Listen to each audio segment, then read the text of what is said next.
ಸ್ನೇಹಿತರೆ ನಮಸ್ಕಾರ. ಇವತ್ತು ನಾವು ಪ್ರೋಗ್ರಾಮ್ 4ನೇ ವಿಡಿಯೋ ಇದು. ಅದಕ್ಕೆ ಒಂದು ಸಣ್ಣ ವಿಶೇಷ ಸೂಚನೆ. ಹಳೆ ಕಾಲದಲ್ಲಿ ದಕ್ಷಿಣ ವಾರಾಣಸಿ ಎಂದು ಪ್ರಸಿದ್ಧವಾಗಿರುವಂಥ ಶಿರೋಳ ಗ್ರಾಮದ ಇವತ್ತಿನ ದಿವಸ ದಕ್ಷಿಣ ಕಾಶಿ ಎಂದು ಪ್ರಸಿದ್ಧವಾಗಿರುವಂಥ ದೇವಾಲಯ ಇಲ್ಲಿ ಕೆಲವೊಂದು ಮೂರ್ತಿಗಳು ನೋಡ್ಬೋದು ನೀವು ಯಾವ ಥರ ಕೆತ್ತನೆ ಮಾಡಿದ್ದಾರೆ ಅಂತ ಗೇಶಿಂದು. ನಿಮಗೆಲ್ಲ ಪ್ರತಿಯೊಂದು ಕೂಡ ಇಲ್ಲಿ ಕಾಣುತ್ತೆ ನೋಡಿ ಯಾವ ಥರ ಇದೆ ಅಂತ ಗೇಶಿಂದು ಸ್ನೇಹಿತರೆ.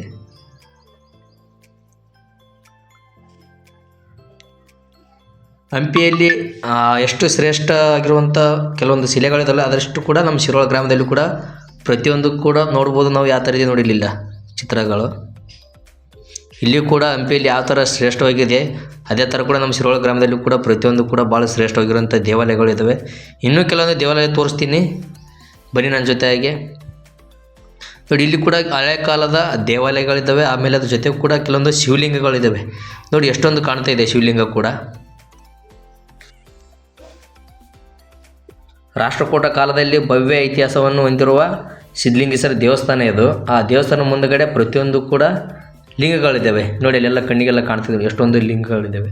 ಹಳೆ ಕಾಲದ ಇವು ಹೊಸವಲ್ಲ, ಹಳೆ ಕಾಲದವು ಲಿಂಗಗಳಿವೆಲ್ಲ.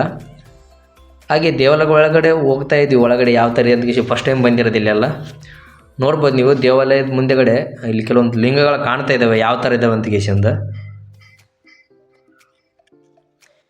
ಈ ದೇವಾಲಯ ಶಿರೋಳ ಗ್ರಾಮದ ಅತ್ಯಂತ ಪ್ರಸಿದ್ಧ ದೇವಾಲಯವಾಗಿದೆ ನೋಡಿ. ಇಲ್ಲಿ ಕೆಲವೊಂದು ಮೂರ್ತಿಗಳು ನೋಡ್ಬೋದು.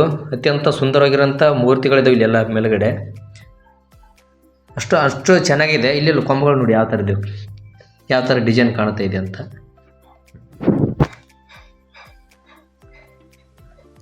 ಈ ದೇವಾಲಯ ಹಲವು ಕುಟುಂಬಗಳಿಗೆ ಕುಲದೈವ ಎಂದು ಕರಿತಾರೆ ಇಲ್ಲಿ ಭಾಳಷ್ಟು ಜನಗಳು ಕೂಡ. ಅಂದರೆ ಹಬ್ಬ ಹುಣ್ಣಿಗೆ ಬಂದಾಗೆಲ್ಲ ಪ್ರತಿಯೊಬ್ಬರು ಇಲ್ಲೆಲ್ಲ ಪೂಜೆ ಮಾಡೋದು, ಆಮೇಲೆ ಇಲ್ಲೆಲ್ಲ ಜಾತ್ರೆ ಕೂಡ ಮಾಡೋದು.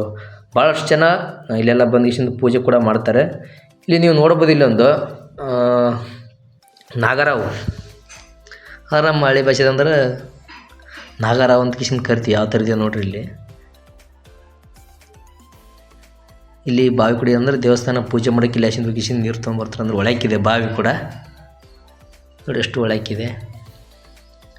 ಮತ್ತು ಆಮೇಲೆ ಕೆಲವೊಂದು ಲಿಂಗ ಇದೆ ಹಳೆ ಕಾಲದ್ದು ಯಾವ ಥರ ಇದೆ ನೋಡಿ ಎಷ್ಟು ಚೆಂದ ಇದೆ ಅಂತಂದರೆ.